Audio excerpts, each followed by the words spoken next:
안녕하세요. 다정한 이웃, 다정이가 전하는 다정한 정신분석 이야기입니다. 오늘부터 다정한 이웃이 되어 그동안 정신분석 심리상담사로서 활동했던 경험을 토대로 우리들의 살아가는 이야기를 정신분석 이론에 근거하여 삶의 의미를 나누어 보려고 합니다. 오늘은 다정한 정신분석 이야기 첫 번째 시간으로 심리상담은 왜 필요한 것일까요? 를 생각해 보려고 합니다. 인생을 살아가다 보면 크고 작은 마음의 고통을 겪게 됩니다. 고통스럽거나 힘겨운 감정은 반드시 처리되어야 합니다. 그리고 처리되지 못한 그 감정을 두고 우리는 마음의 상처를 입었다라고 하기도 합니다. 따라서 마음의 상처는 마치 음식물처럼 소화되고 극복되어야 하는 것이며, 한편으로는 건강한 삶을 위해서 건강한 정서적 소화체계를 갖추어야 하는데, 바로 심리상담이 필요한 이유는 그 고통스러운 감정을 소화시키고 정서적 소화체계를 갖추기 위함입니다. 심리상담은 왜 필요한 것일까요?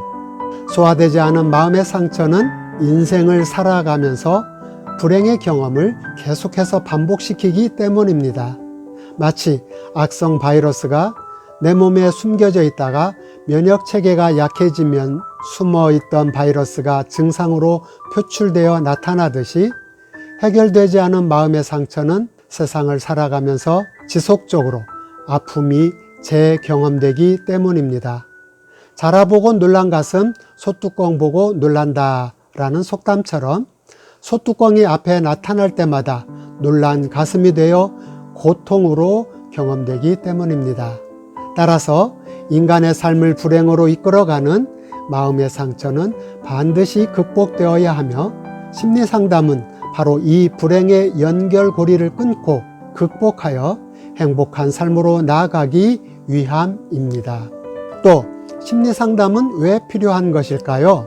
자신이 처리하지 못한 마음의 상처는 자신의 불행으로 끝나지 않고 사랑하는 자식 또는 가족과 연인에게로 그 아픔과 불행이 전염되기 때문입니다. 일종의 심리적 유전이라고 할 수 있습니다.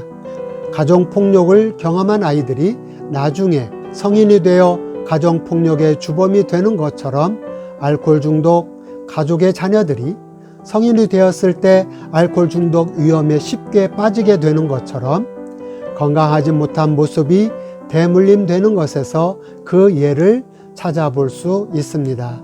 따라서 하면 좋고 아니면 할 수 없고 라는 차원이 아닌 심리상담은 나의 행복과 사랑하는 가족의 행복을 위해 꼭 필요하다고 할 수 있습니다. 그럼 심리상담을 받지 않으면 어떻게 될까요?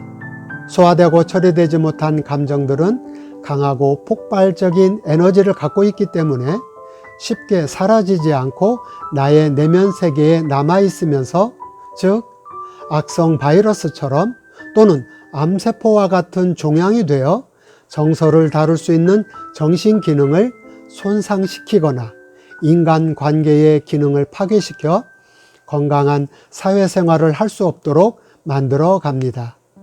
다시 말해 정신 기능들이 손상되기 때문에 조현증, 우울증, 공황장애 등과 같은 다양한 정신병을 유발하거나 삶의 동기를 만들어주는 행복감을 파괴시켜 불행감을 갖고 부적절한 인생을 살아가도록 만들어 버립니다. 또 심리상담을 받지 않으면 어떻게 될까요? 해결되지 않은 마음의 상처는 정신 안에 갇혀 신체적인 질병을 유발시키기도 하는데, 만성 편두통, 만성 소화불량, 아토피와 같은 피부질환, 천식과 같은 다양한 신체적인 질병을 발생시키거나 도벽과 거짓말, 가출, 폭력, 성매매 등과 같은 파괴적인 행동으로 표출되어 나타나기도 합니다. 따라서 마음의 상처는 그것으로 끝나지 않고 다양한 모습으로 표출되어 나타나기 때문에 꼭 심리상담을 통해 극복해야만 하는 것입니다. 이제는 심리 상담의 방법에 대해 생각해 보려고 합니다. 왜 심리 상담을 할 때 과거의 아픈 기억을 꼭 말해야 하는 것일까요? 왜 잊었던 고통스러운 과거의 기억을 떠올리게 하고 굳이 아픈 상처에 대해 말을 하도록 상담은 진행되는 것일까요? 기억하며 말로 표현한다는 것은 상처받은 마음이 다시 재경험되기 때문에 심리적 압박감을 강하게 받게 되어 있습니다.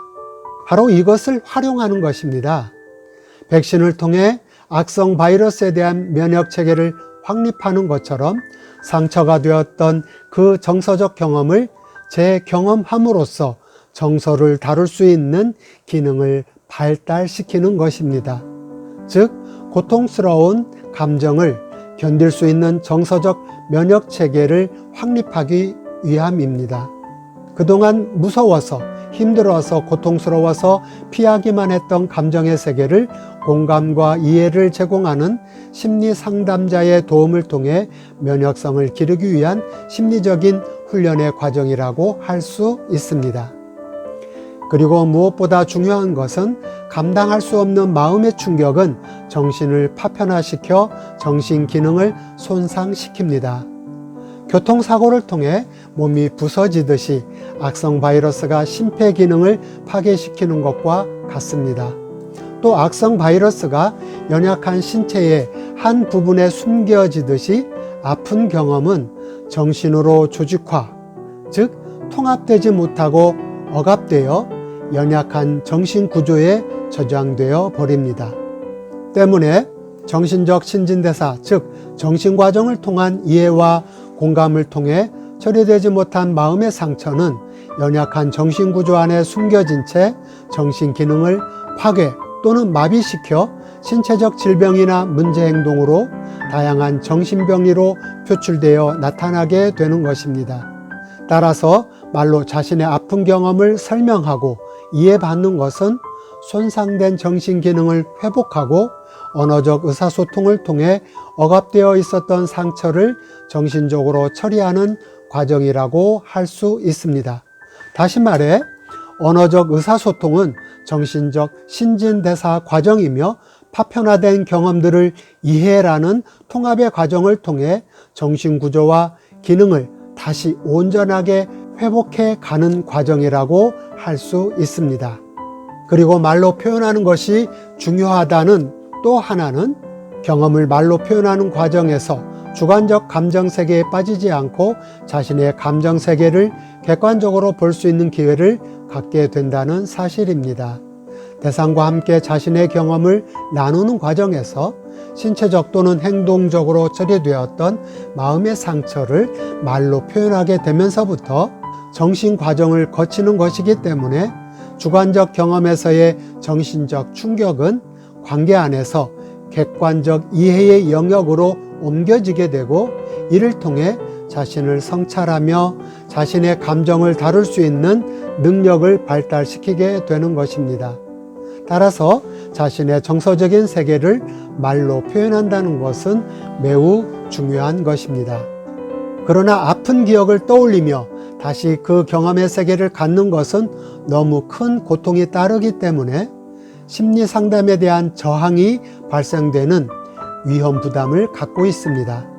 따라서 고통을 감당할 수 있을 만큼만 조금씩 다루어 가는 것이 중요하며 기억되지 않은 아픔들이 드러날 때까지 연약한 정신 상태를 존중하며 천천히 조금씩 다루어야 한다는 사실을 꼭 염두에 두어야 합니다. 그럼 마지막 주제로 심리 상담을 혼자 하면 안 되는 것일까? 라는 주제를 다뤄보고자 합니다. 자신의 문제를 해결하기 위해 기도나 명상 등과 같은 방법을 통해 해결하려고 하는 사람들이 많이 있습니다. 그러나 정신분석에서는 그 방식에 위험 요인이 있음을 말하고 있습니다. 정신분석 심리 상담의 치료적 의미는 상처받은 주관적 경험의 세계를 대상관계 안에서 공감과 이해의 과정을 통해 해결하는 방식을 지향하고 있기 때문에 자신의 감정을 의사소통을 통해 객관화시키고 자신의 감정을 성찰하면서 그 감정을 다루어 갈 것을 강조하고 있습니다. 혼자 한다는 것은 상처받은 자신의 감정을 억압시키거나 자신의 주관적 세계에 빠질 위험성이 높기 때문에 결국 문제를 해결하는 것이 아니라 마음의 상처를 마음 안에 억압시키고 불행을 반복시키는 패턴에 고착될 염려가 있다고 판단하고 있습니다. 따라서 전문적으로 훈련된 마음의 상처를 다룰 수 있는 전문가에게 도움받는 것을 권하고 있습니다. 여기까지 다정한 정신분석 이야기 첫 번째 시간으로 심리상담은 왜 필요한 것일까요? 를 다루어 봤습니다. 좀 더 자세한 내용을 알고 싶은 사람은 한국심리치료연구소에서 2007년도에 발간된 스토리텔링을 통한 어린이 심리치료라는 책을 보시면 많은 도움이 될 것입니다. 그리고 좀 더 자세한 안내와 상담을 받기 원하시는 분들은 대전사회복지실천연구소 홈페이지를 방문해 주시면 감사하겠습니다. 많이 어설프고 내용도 많이 부족합니다. 하지만 성장하는 모습과 진실함으로 여러분께 다가갈 것을 약속드립니다. 사랑의 마음으로 저의 부족함을 덮어주실 것을 부탁드리며 다음 시간에는 다른 주제로 찾아뵙도록 하겠습니다. 감사합니다.